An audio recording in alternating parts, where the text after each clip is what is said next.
Polynomial chapter में quadratic polynomial हमको पढ़ना है और क्वाड्रेटिक पॉलिनोमियल में जीरोज फाइंड करना है और जीरोज और कोफिशिएंट के बीच में रिलेशनशिप को वेरीफाई करना है।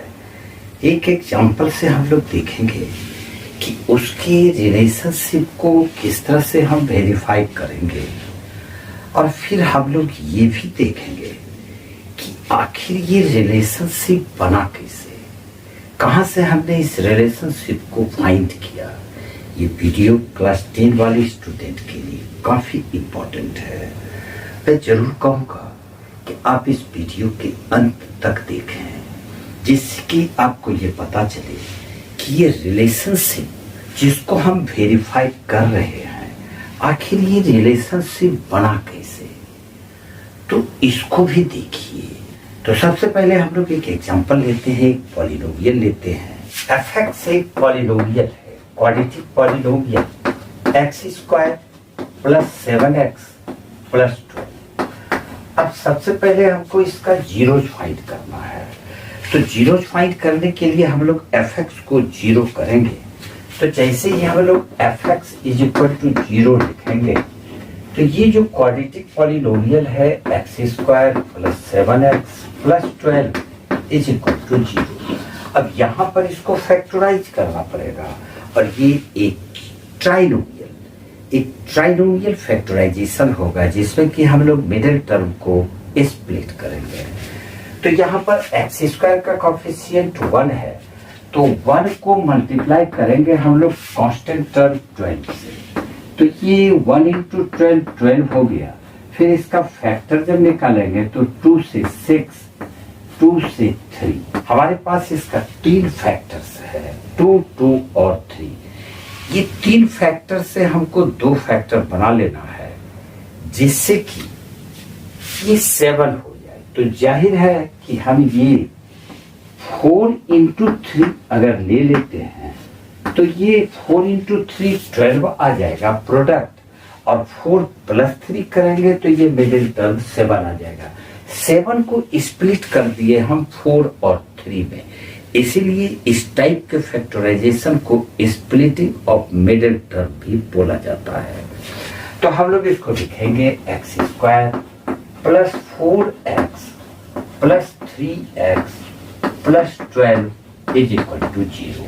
अब यहाँ से x कॉमन ले लेंगे तो x कॉमन लिए तो x + 4 और +3 कॉमन लिए तो x + 4, क्योंकि 12 से जब 3 कॉमन लेंगे तो 4 बचेगा = 0।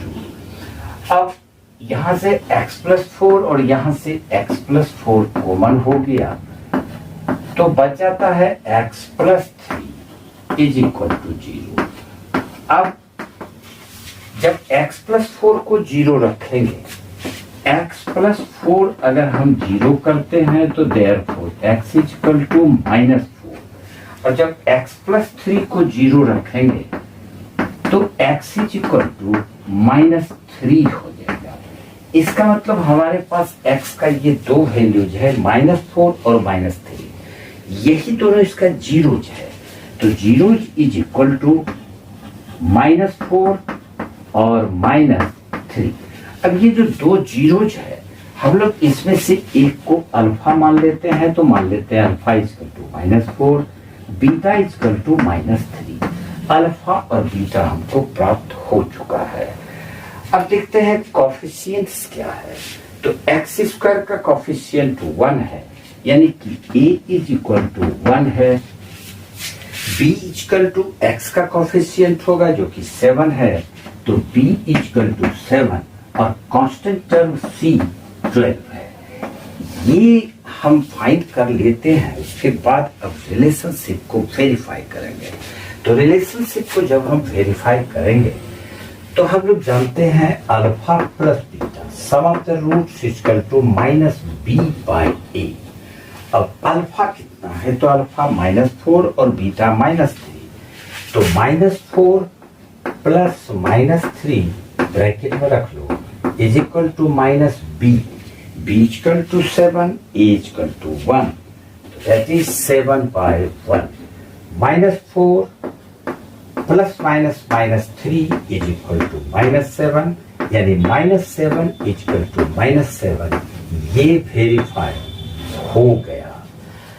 एक रिलेशनशिप को हमने वेरीफाई कर दिया। अब दूसरा है प्रोडक्ट ऑफ जीरो, यानी कि alpha into beta is equal to c by a. तो अल्फा की जगह पे हम लोग -4 रखेंगे, बीटा की जगह पे -3 और is equal to c by a. तो सी 12 है, ए 1 है, तो 12/1। यहाँ पर -2 बार है, तो minus minus plus 4 3 12, 12 equal to 12, यानी कि दूसरा रिलेशनशिप भी हमने वेरीफाई कर दिया। जो भी क्वेश्चन आपको पूछे जाएंगे उसमें find the zeros and verify the relationship, यानी कि ये एक कंप्लीट क्वेश्चन था। अब हम लोग ये जो रिलेशनशिप वेरीफाई किए, alpha plus beta equal to -b/a, ये एक लेंथी प्रोसेस है कि ये कैसे हम मान लें कि ये होता ही है। हम नहीं मानेंगे alpha plus beta equal to -b/a नहीं होगा, इसको आप प्रूफ कीजिए। रिलेशनशिप का वेरिफिकेशन कहां से आया और कैसे हम इस रिलेशनशिप को फाइंड किए, इसको देखेंगे हम लोग, लेकिन पेशेंस रखना होगा। इसको वेरीफाई करने के लिए हम लोग इसका क्वाड्रेटिक पॉलिनोमियल का जनरल फॉर्म जो होता है ax² + bx + c को लिया। मान लेते हैं कि इस क्वाड्रेटिक पॉलिनोमियल का जीरोज अल्फा और बीटा है। अब हम लोग इसका जीरोज फाइंड करेंगे तो fx को 0 रखेंगे, तो fx इज इक्वल टू 0, इसका मतलब ax² plus bx plus c is equal to 0। अब यहां पर ये एक क्वाड्रेटिक इक्वेशन बन गया। क्वाड्रेटिक इक्वेशन ये बन तो गया है, इसमें हम लोग अपने मन से a से डिवाइड किए, यहाँ भी a से डिवाइड किए, यहाँ भी a से डिवाइड कर दिए, और इस साइड a से डिवाइड किए तो दूसरे साइड भी a से डिवाइड कर दिए। तो बच जाता है हमारे पास x² plus b/a into x और plus c/a is equal to 0। अब हमको इस फॉर्म को x² plus b/ax plus c/a, इसमें से हम देखेंगे कि ये quadratic equation a plus b whole square के फॉर्म में किस तरह से लाया जा सकता है। तो a तो यहां पर हम x को मान लेंगे x² है, ये जो 2ab टर्म होगा ये 2ab टर्म है, क्योंकि x इसमें है तो हम इसको क्या लिख सकते हैं, इसको लिख सकते हैं x² और प्लस इसको 2 से मल्टीप्लाई कर दिए और फिर b/2a लिख दिए और इंटू x लिख दिए। ये 2 और ये 2 कैंसिल ही हो जाएगा, तो b/a इंटू x जो क्वेश्चन में था वही रह गया, कोई अंतर नहीं पड़ा। अब ये b/2a एक बार इसका स्क्वायर प्लस कर देते हैं स्क्वायर, और चूंकि अपने मन से इसको प्लस किया इसलिए एक बार इसको अपने मन से माइनस भी कर देंगे, जिससे कि रिजल्ट पे कोई अंतर नहीं आए, कैंसिल हो जाएगा। Plus c/a is equal to 0।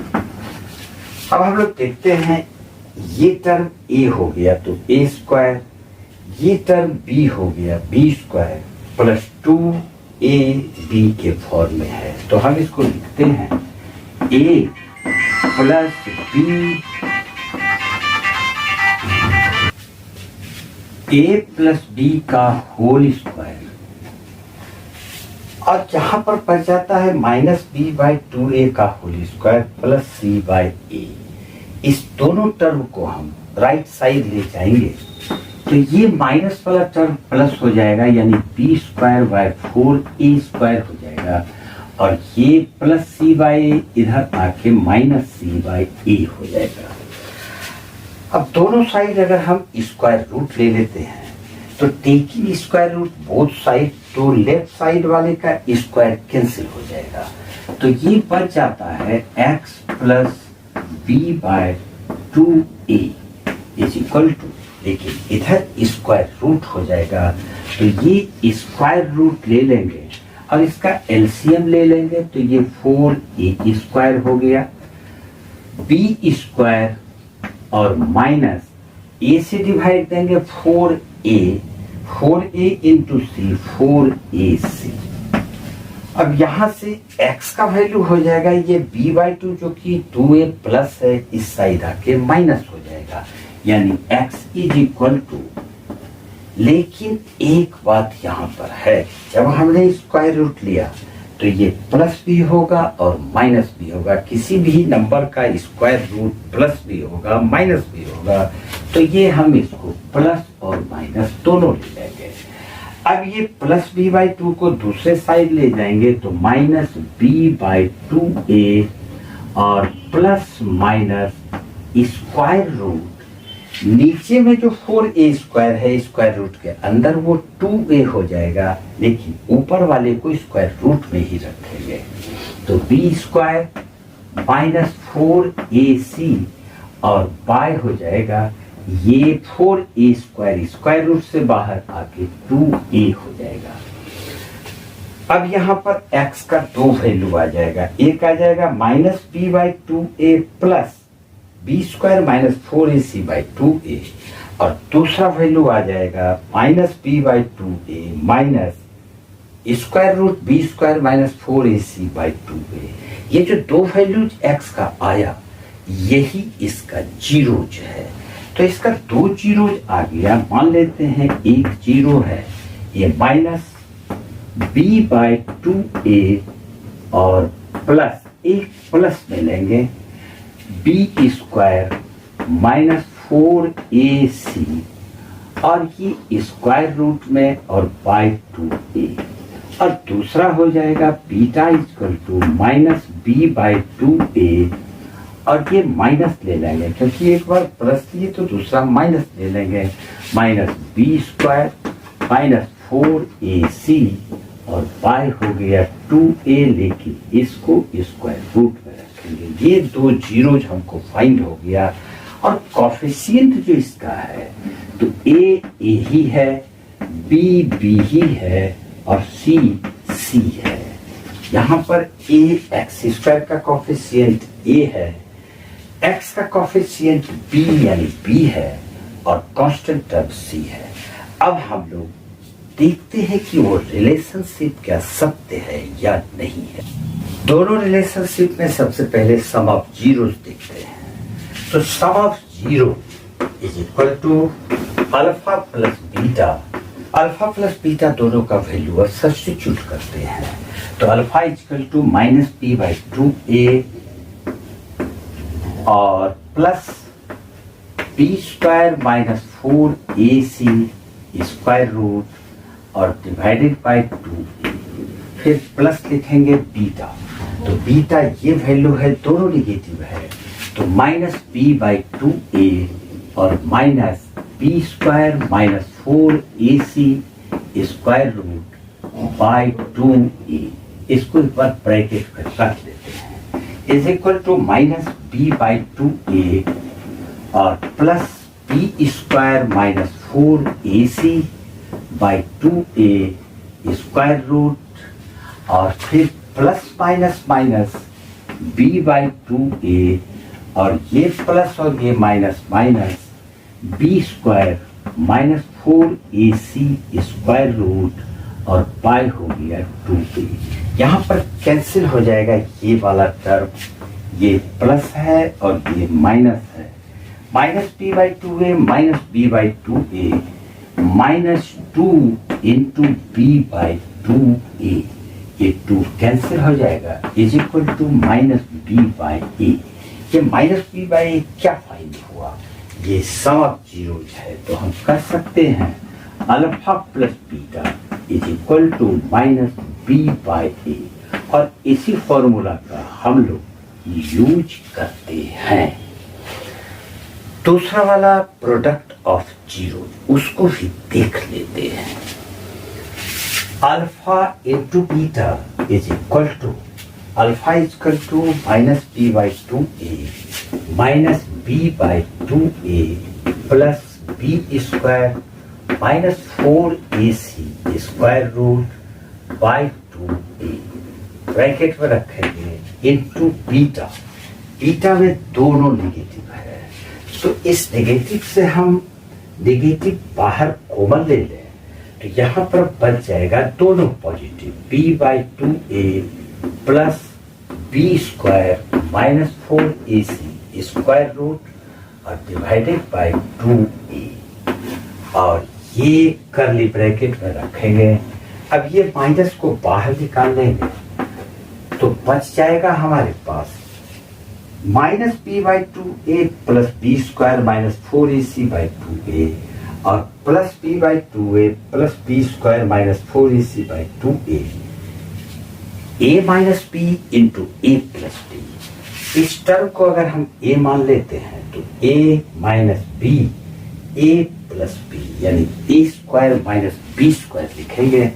तो जब हम ए स्क्वायर करेंगे, ये टर्म ए है तो इसका स्क्वायर करेंगे तो सिर्फ स्क्वायर रूट कैंसिल हो जाएगा, बी स्क्वायर माइनस 4ac और बाय हो गया 4a स्क्वायर और फिर माइनस बी स्क्वायर, बी की जगह पे लिखेंगे b बाई 2a, तो इसका स्क्वायर करेंगे तो b square by 4a square, इसको ब्रैकेट के अंदर रखेंगे। अब हम लोग नेगेटिव साइन के साथ इसका एलसीएम ले लेंगे 4a स्क्वायर।